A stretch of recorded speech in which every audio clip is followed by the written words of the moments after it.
Dear participants, now we are going to play a game which is called running dictation. To play this game, we are going to be divided into 4 groups. Each group will need a writer and a runner. The writers will be sitting here and the runner will go out.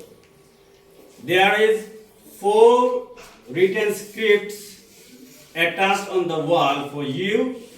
You will go to your individual script. You will go to your group's script, read out it, and come back to your writer. Then you will say to your writer what you have seen on the screen. Then the writer will be writing the text. This is how we are going to play the game. Do you understand? Yes, sir. Okay. You can see our runners are ready to run.